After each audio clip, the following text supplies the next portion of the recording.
I'm back. We are discussing another file from the CIA website, CIA.gov. It's their reading room. I'm going through their Black Vault. It's a list of UFO documents that they released a few years ago now. And I'm finding more interesting stuff that I glazed over last time. I'm looking for a specific document with a date of 1916 on it. I had it before, but I deleted the videos. I shouldn't have done that, but here we are. I'm actually showing you the files while we go over it. These things as we talk about them. To, full transparency, you know what I'm talking about? Like, you can look this stuff up yourself. You do not need me to do it for you. This is free to the public. It's free for any person in the United States to look up and find. I'm guessing it's free to anyone in the world. You could probably just go as, any citizen of any nation and look this up. I'm just saying, this is public knowledge at this point, okay? All this that I'm talking about is public knowledge now. Alright, we were talking about hypothetical flight to Alpha Centauri. In this, it's an article, I'm guessing, and alright, this is more like a manifesto. This is, they're naming stuff. They're naming real stuff here, okay? Alright. So it's full text of article by Vladimir Lagovsky.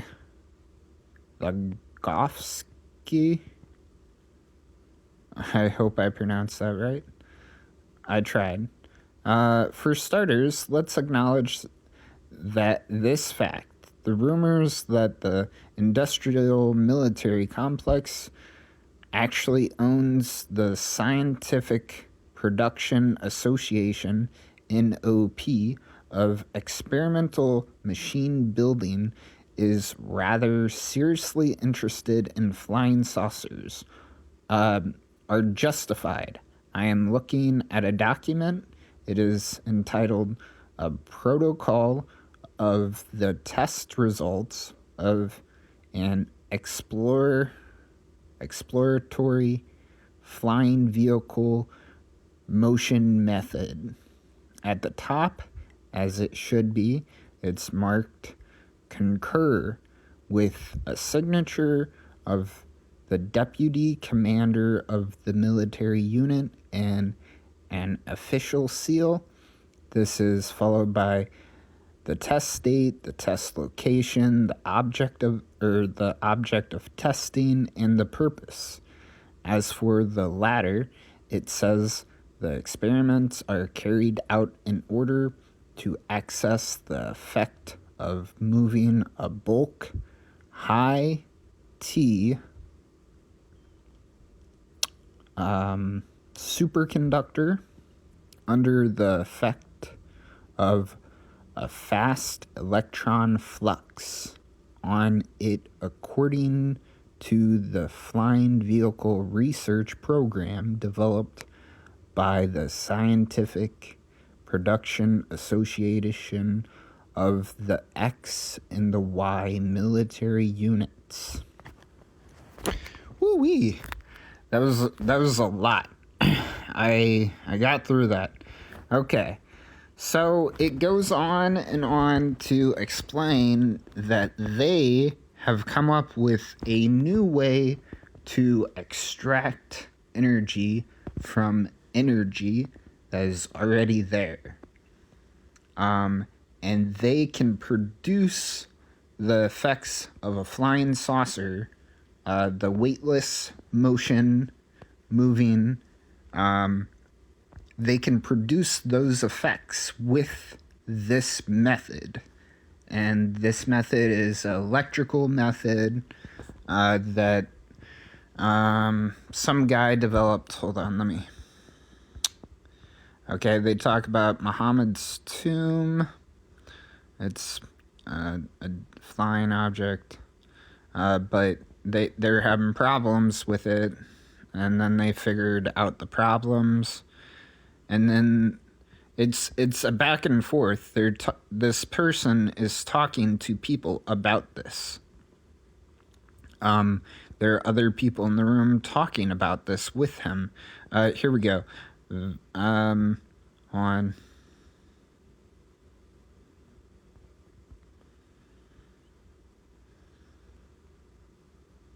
Okay, the guy,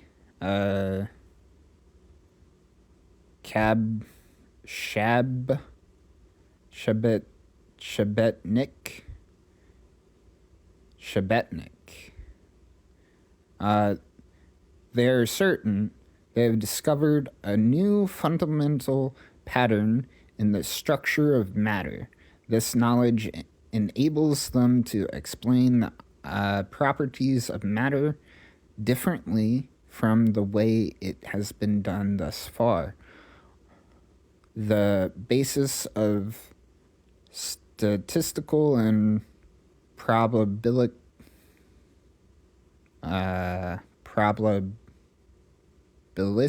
concepts they suggest are a more natural approach.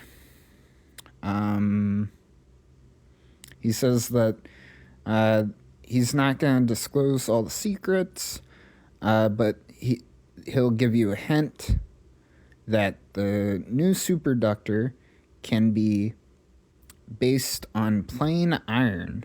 The trick is the energy order of the remaining element position. Okay, but it's kind of, what kind of fuel are you going to use to go into space? And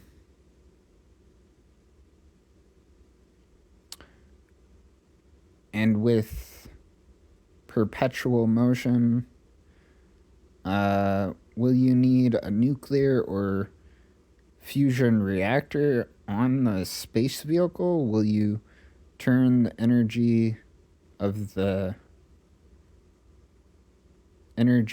vacuum? Neither one of the three. He responds that it's not perpetual motion. This dude keeps bringing up perpetual motion. It's like, wait a minute, you're talking about perpetual motion, right? And he's like, no.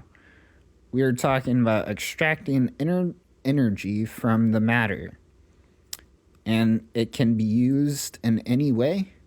Be my guest. You can even design power plants instead of the traditional ones, yet I must repeat that it would be extremely primitive, one boiling water, and of course such a converter is not suitable for space flights. We already found an electrical analog of the processes during which energy conversion occurs. Shabanik continues, and it can be extracted not from water but from, say, metal. Suppose you plug our converter into an electric generator. So on the output, you produce 4 times as much energy as it generates operating in a traditional fashion. you use 1/4 of that for generator power supply, and the remaining is available to you as a gift from the microcosm.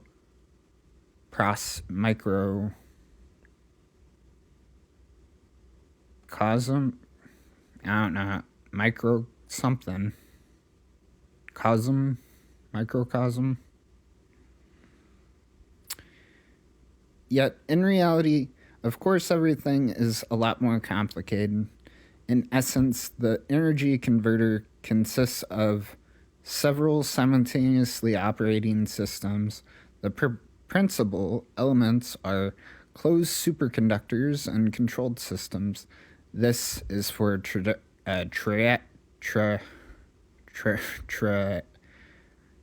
this is for earthly needs, but the electron accelerator connected into the circuit turns the converter into a space propulsor.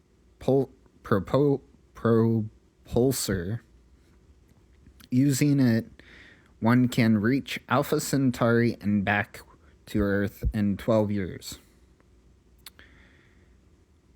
Have you been able to replicate these processes, at least experimentally? Yes. Otherwise, this person wouldn't have been talking in the first place. All right. So, earlier, I just want to point out, earlier in the conversation, they talk about cold fusion.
I swear they're talking about cold fusion. Okay, here we go. Cold fusion. Thank you.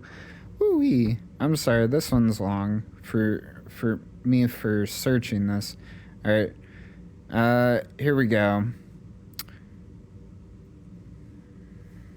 Neither of the three. He talks about. Do you recall another sensation which was trumpeted roughly at the same time as high temperature conductivity? It was reported that the so-called cold fusion was discovered in the United States. This is 92. 92. They're reporting that cold fusion already happened when we just broke.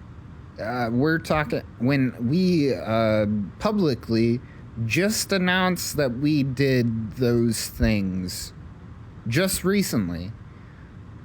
Cold fusion was achieved just recently, but they're talking about it in 92, saying that it had been discovered and it had been replicated throughout multiple laboratories throughout the world.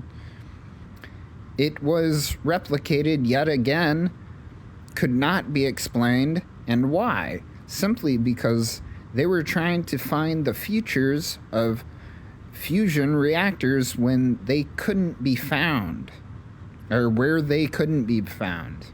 So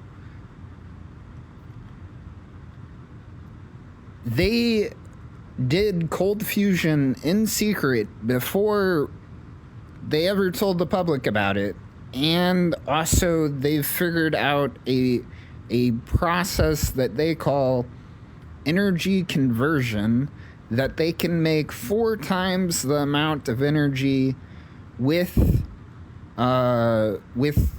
this new way of converting energy. Man, I don't know what to call this one. Do you call this one energy conversion? Do you call this one what would they say, the electron flux capacitor? It sounds like I'm talking Back to the Future now, but electron flux capacitor, they were talking about that.